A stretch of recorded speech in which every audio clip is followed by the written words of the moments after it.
देसराज मोदगिल कुटलैहड़ क्षेत्र से हूँ। बंगाणा मेरा निवास स्थान है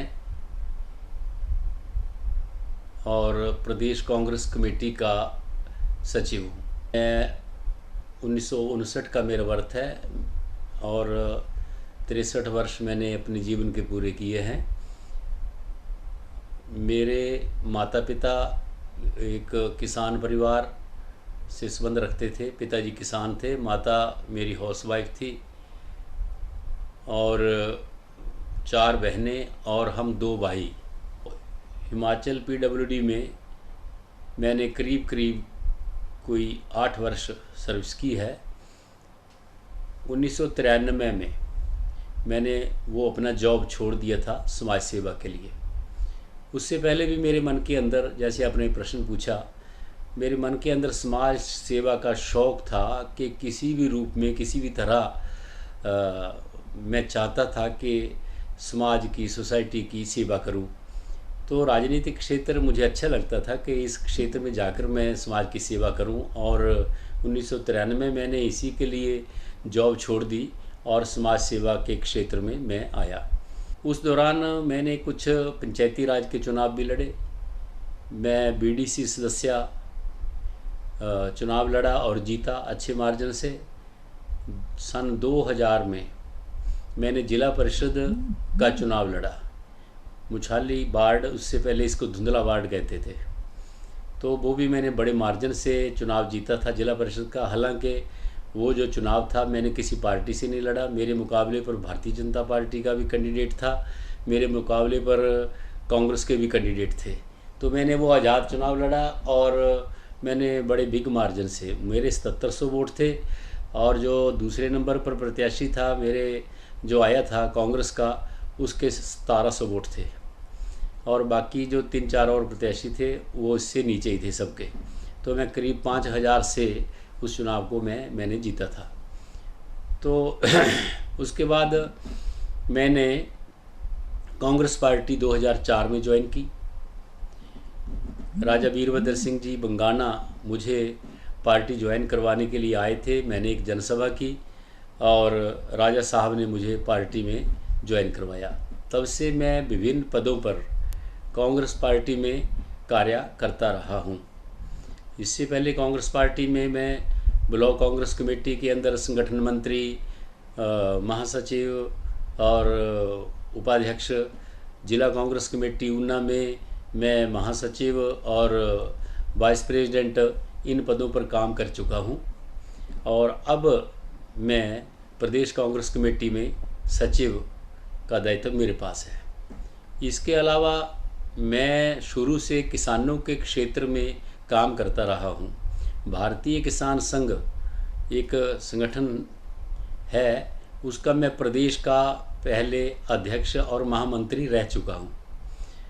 एक राष्ट्रीय किसान संगठन राष्ट्रीय स्तर पर जिसका निर्माण हुआ है, तो उस संगठन में मैं कई पदों पर कार्य करता रहा हूँ और अब वर्तमान में भी मैं उस संगठन में राष्ट्रीय महासचिव, राष्ट्रीय महामंत्री के तौर पर काम कर रहा हूँ। बहुत सारी समस्याओं को मैंने किसान इन संगठनों के मंचों के माध्यम से मैंने उठाया है और हल भी करवाया है। कि एक बार एक हमारी नदी के किनारे एक बाघ था जो आके बैठा था, बीमार था, तो वहाँ बड़ी भीड़ इकट्ठी होगी और शाम तक बाघ मर गया। अखबारों ने छापा कि लोगों ने पीट कर मार दिया।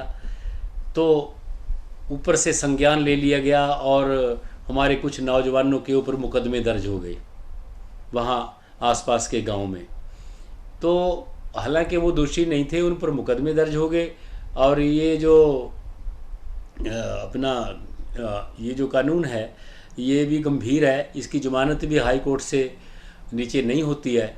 तो उसके लिए मैंने आंदोलन किया, एक लंबा आंदोलन चला कोई 2 महीने का, और वो केस जो उन कोई 25 नौजवानों के ऊपर चला था, उसको हमारे आंदोलन के दबाव के फलस्वरूप सरकार को वापस लेना पड़ा। वो केस वापस हुआ था। तो ऐसे कई आंदोलन और कई कार्य किसानों के पक्ष में हमने किए हैं।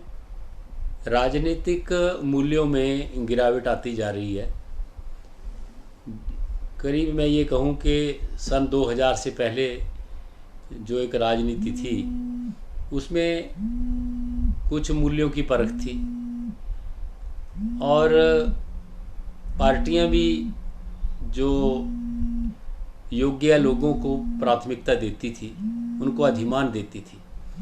पर अब हम देख रहे हैं उसके बाद मूल्यों की परख नहीं होती है और धन बल और जो बाहुबल ये इसका प्रभाव राजनीति में भी बढ़ता जा रहा है और इसमें इसका प्रभुत्व रखने वाले लोग जो हैं वो योग्यता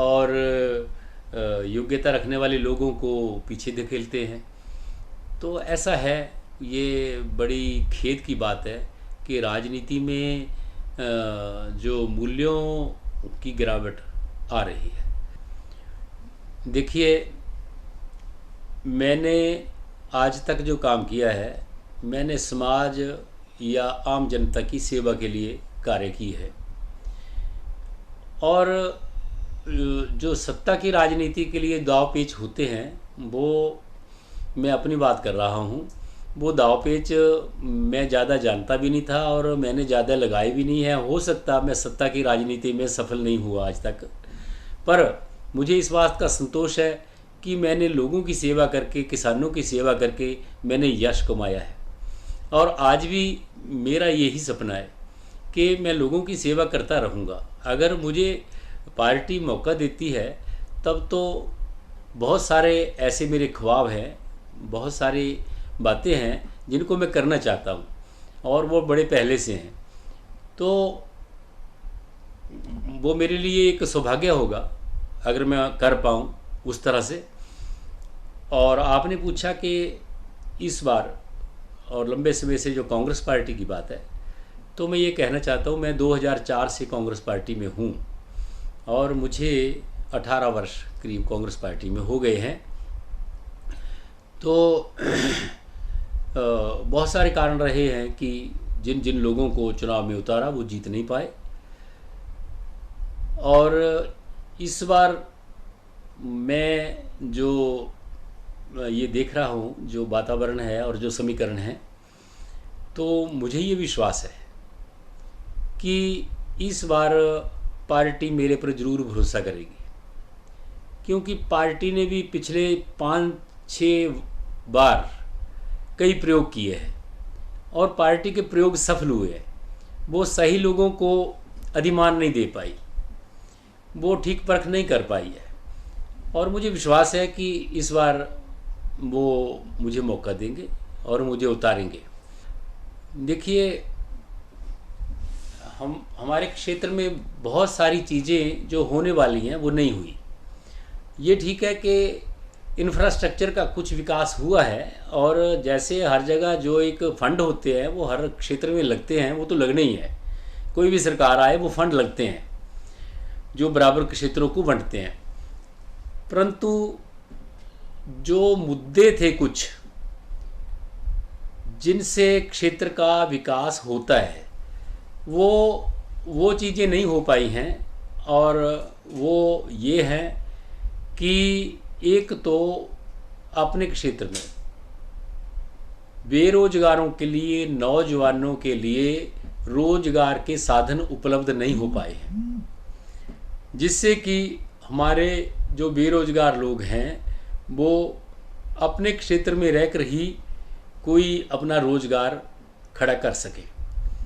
तो एक सबसे बड़ी बात यह है कि मैं चाहता हूँ कि अपने कुटलैहड़ क्षेत्र में एग्रीकल्चर बेस्ड उद्योग लगे। जैसे हमारे क्षेत्र में मक्की पैदा होती है, हमारे क्षेत्र में आलू पैदा होता है, हमारे ऊना में गन्ना पैदा होता है, तो अब कुछ यहाँ बगीचे भी लग रहे हैं, बागवानी भी होने लगी है। तो ये जो उत्पाद है इनके ऊपर आधारित उद्योग अगर हमारे अपने क्षेत्र में लगे तो सैकड़ों हजारों लोगों को रोजगार मिल सकता है। तो एक तो ये बात है। दूसरी बात ये है कि हमारे कुटलैहड़ क्षेत्र में गोविंद सागर झील है। भाखड़ा डैम जब बना था तो ये ऊना जिला में और बिलासपुर जिला में। इसकी झील दोनों जिलों में फैली और हजारों लोगों को विस्थापित होने का दंश झेलना पड़ा। हमारे क्षेत्र से भी हजारों लोग विस्थापित हुए और लंबा टाइम उन्होंने गरीबी में ही गुजारा, उनसे घर नहीं बन पाया। तो विस्थापितों के बारे में अपनी सरकार ने और यहाँ के प्रतिनिधियों ने कोई गंभीरता से विचार नहीं किया। अभी भी हजारों परिवार जो हैं उन्होंने सरकारी भूमि पर घर बना लिए थे, अभी तक भी सरकारी हैं वो सरकार उनको मालिक नहीं बना सकी।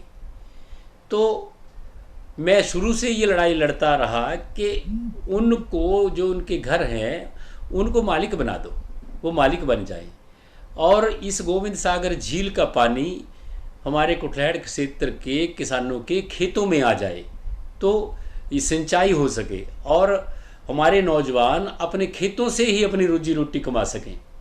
जो दूर जाकर अपनी रोजी के लिए भटकते हैं वो अपने खेतों से रोजी रोटी कमा सकें।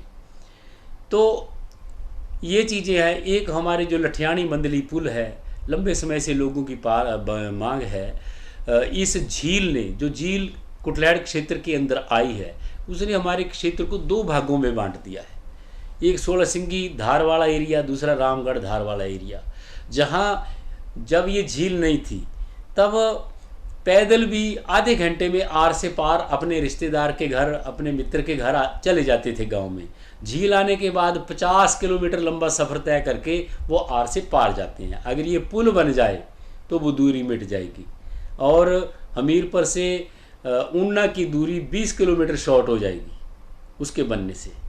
तो बहुत लाभ लोगों को होगा। ये पुल हमारी प्राथमिकता है, रोजगार के लिए उद्योग हमारी प्राथमिकता है और झील से पानी उठाकर खेतों को पहुंचाना ये प्राथमिकता है। यहाँ पर पर्यटन लाना इस झील पर, क्योंकि जहाँ झील और पानी का भंडार होता है वहाँ पर्यटन आता है। आज तक सरकारें नहीं कर पाई। यहाँ पर्यटन हो, यहाँ बोट्स हों लोगों को घुमाने के लिए और उसके साथ कितने रोजगार जुड़ते हैं लोगों के जब यहाँ पर्यटन आता है। तो ये यहाँ होना चाहिए। जनता को मैं ये संदेश देना चाहूँगा कि चुनाव जो आने वाला है इसमें आप योग्य उम्मीदवार को चुनिए। अपने भविष्य को देखकर अच्छे ठीक उम्मीदवार को चुनिए जिससे कि कुटलैहड़ में कोई बदलाव आ सके। है जी, ये कुटलैहड़ अभी तक जो विकसित नहीं हो सका है इसका विकास हो सके, लोगों को रोजगार मिल सके और इसका विकास हो सके। धन्यवाद जी।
मिठाई और नमकीन घर में कब आती है? त्योहार का मौका हो तब या फिर कोई खुशी का मौका हो तब ना। मगर जिंदगी में मीठे और नमकीन पल तो हर रोज होते हैं, तो फिर मिठाई लेने के लिए त्योहार का इंतजार क्यों? रोज आइए और रोज मनाइए जिंदगी के मीठे नमकीन पल। हर प्रकार की मिठाई, नमकीन मावे की कचौरी, प्याज की कचौरी, मूंग दाल की कचौरी, मलाई, रबड़ी, cup, Bengali item rasmalai, Raj Bahadur pastry, cake और हर वो मिठाई जो आपके दिल को करती है खुश।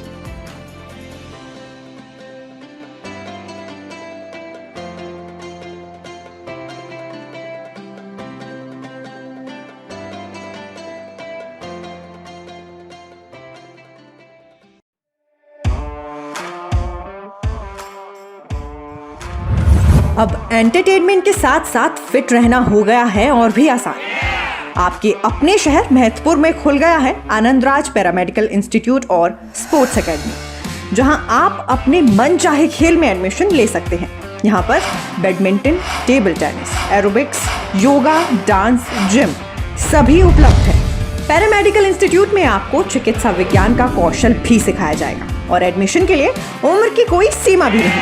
तो देर किस बात की है, आज ही पहुंचे Anandraj Malik paramedical institute and sports academy Mahatpur या संपर्क करें 8544797498 या 9816067778 पर।